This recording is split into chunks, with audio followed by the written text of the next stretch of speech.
merepresentasikan analisis UI dan UX pada Gojek versus Grab, yaitu perbandingan super apps.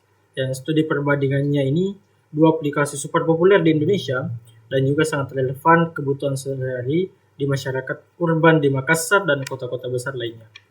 Yang pertama, kita harus mengetahui pendahuluan dan metodologinya.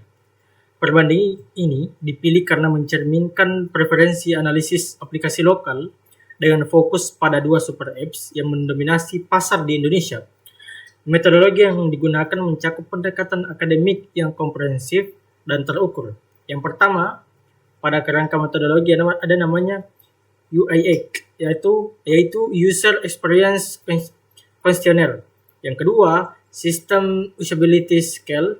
Yang ketiga, British Niels, dan yang keempat, studi akademik terkini.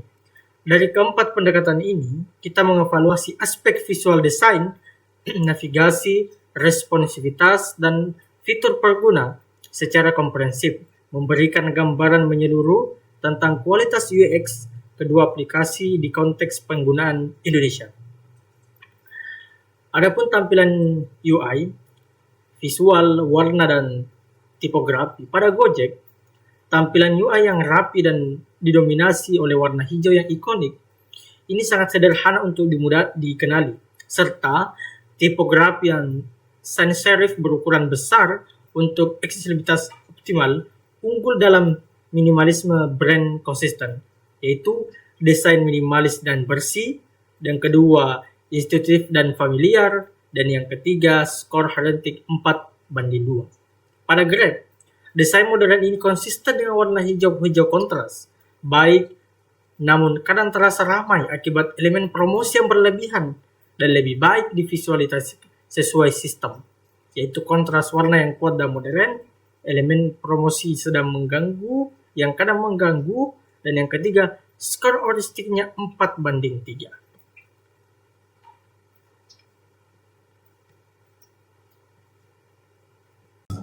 Baik, langsung saja saya menjelaskan langsung berada di slide 4. Nah, di slide 4 ini menjelaskan bahwa navigasi UI, UX, kemudahan dan struktur, bagaimana pengguna bergerak dalam aplikasi mencerminkan kualitas arsitektur dalam beraplikasinya, informasi yang didapatkan, serta desain interaksi dari masing-masing platform. Jadi ada beberapa poin di sini perbandingan keseluruhan. Yang pertama itu Gojek. Gojek itu grid layanan intuitif, yang dimana struktur grid layanannya seperti GoRide, GoFood, atau alur sederhana dan mudah dipahami. Error handling masih perlu diperbaikan, yaitu SU source-nya. Yang kedua itu Grab, kontrol pengguna. Tentunya kontrol penggunanya itu fleksibel, navigasinya itu kuat, dengan kontrol pengguna skor paling banyak itu 4, yang dimana fleksibel, namun biasanya terganggu oleh banner promosi. Jadi biasanya itu kalau Grab terganggu oleh banner promosi promonya, dan lebih stabil pada UEQ atau bisa disebut perspicuity. Yang poin ketiga itu perbandingan keseluruhan. Keduanya mudah digunakan tentunya oleh pengguna umum atau masyarakat untuk menjalankan atau menggunakan transportasi umum ya. Jadi Grab sedikit lebih unggul dalam stabilitas navigasi, apalagi Grab juga itu bisa dibilang kategorinya lebih banyak penggunanya ketimbang Gojek. Sementara Gojek itu sendiri lebih familiar bagi pengguna lokal Indonesia. Jadi Grab itu mungkin sudah sampai Singapura, Malaysia, dan lain-lain. Selanjutnya saya menjelaskan kecepatan dan fitur unggulan. Responsivitas dan fitur inovatif menjadi faktor kunci yang membedakan pengalaman pengguna kedua super aplikasi ini dalam kondisi jaringan Indonesia yang bervariasi. Gojek itu sendiri memiliki efisiensi tinggi, yang dimana GoPay, seamless dan integrasi. Yang kedua itu personalisasi layanan harian, yang poin ketiga untuk Gojek itu sendiri yaitu unggul di Novelty WO. Jadi Grab itu sendiri juga memiliki dependability kuat, yaitu real time trackingnya akurat. Jadi semua apa yang dilakukan pada Grab itu melakukan secara real time, entahkah itu cara pemesanan. Gojek pun sama, cuman kalau Grab trackingnya lebih akurat lah. Yang kedua itu stabilitas layanan lebih konsisten. Dan ketiga itu unggul di attractiveness UAQ. Selanjutnya saran dan perbaikan UX pada Gojek dan Grab ini,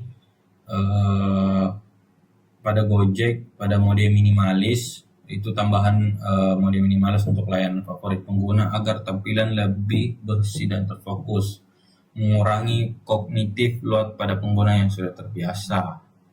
Jadi saran perbaikan UX-nya itu agar mode layanannya itu lebih tampilannya lebih bersih tanpa ada mungkin seperti terfokus pada hal-hal lain, entah itu iklan ataupun promosi lain.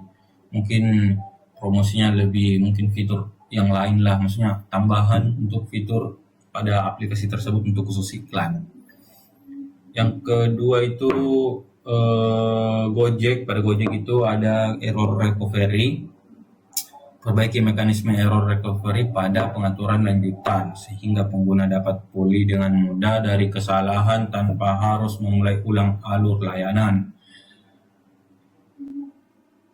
Pada khusus Grab di sini saran perbaikan itu personalisasi lokal. Jadi tingkatkan personalisasi lokalnya berbasis konteks lokal seperti Makassar atau Palembang semacamnya, dengan optimasi dengan variabel serta menyesuaikan terhadap geografi unik Indonesia. Terus Grab kurangi promosi berlebih. Mungkin di sini saya berbicara tentang kurang promosi, bukan berarti sebagai pengguna aplikasi juga Grab nggak mau dapat promosi, cuman lebih ke kurangi banner iklannya lah, jadi agar tidak terganggu tampilan utama pada aplikasi tersebut. Jadi pencarian untuk mencari driver juga itu pada jam sibuk, jadi untuk meningkatkan kepercayaan juga lah pada kenyamanan pengguna pada fitur ini. Jadi rekomendasi ini difokuskan pada konteks penggunaan lokal Indonesia, di mana variabilitasnya jaringan dan kebiasaan pengguna itu memiliki karakteristik yang berbeda pada pasar global. Baik, itu saja yang bisa saya jelaskan pada pemaparan analisis UI UX pada Gojek dan Grab ini. Mungkin itu yang saya bisa jelaskan dari saya sendiri, adalah Desnurdin. Terima kasih.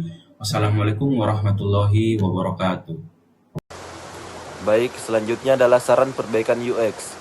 Jadi kami memberikan beberapa saran perbaikan untuk meningkatkan pengalaman pengguna pada Gojek dan Grab. Untuk Gojek, yang pertama adalah penambahan mode minimalis. Tujuannya agar tampilan aplikasi menjadi lebih sederhana dan fokus pada layanan yang sering digunakan, sehingga pengguna tidak merasa terlalu penuh dengan fitur. Yang kedua adalah perbaikan pada error recovery. Artinya ketika terjadi kesalahan, pengguna aplikasi bisa memperbaikinya tanpa harus mengulang dari awal. Sementara itu untuk Grab, kami menyarankan agar mengurangi promosi yang berlebihan, karena terlalu banyak banner atau iklan dapat mengganggu kenyamanan pengguna saat aplikasi digunakan. Selain itu, Grab juga perlu meningkatkan personalisasi lokal, yaitu menyesuaikan layanan dengan kondisi dan kebiasaan pengguna di daerah tertentu agar lebih relevan dan nyaman digunakan. Secara keseluruhan, kedua aplikasi sudah baik, namun masih memiliki ruang untuk peningkatan agar pengalaman pengguna menjadi lebih optimal. Selanjutnya, kelebihan dan kekurangan. Jadi, berdasarkan hasil analisis, untuk Gojek kelebihannya terletak pada personalisasi yang kuat, efisiensi dalam satu aplikasi, serta lebih familiar bagi pengguna Indonesia. Namun Gojek masih memiliki kekurangan pada penanganan error yang bisa menurun saat jaringan kurang baik, sedangkan Grab memiliki kelebihan pada tracking yang lebih stabil, kontrol pengguna yang lebih baik, serta desain yang konsisten. Namun kekurangannya adalah terlalu banyak promosi atau banner yang mengganggu, serta kurangnya personalisasi untuk pengguna lokal. Berdasarkan hasil evaluasi, Grab lebih unggul dari segi tampilan dan keandalan. Sementara itu, Gojek lebih unggul dalam efisiensi dan inovasi. Jadi dapat disimpulkan bahwa kedua aplikasi memiliki keunggulan dan kekurangannya masing-masing. Sekian dari saya. Assalamualaikum warahmatullahi wabarakatuh.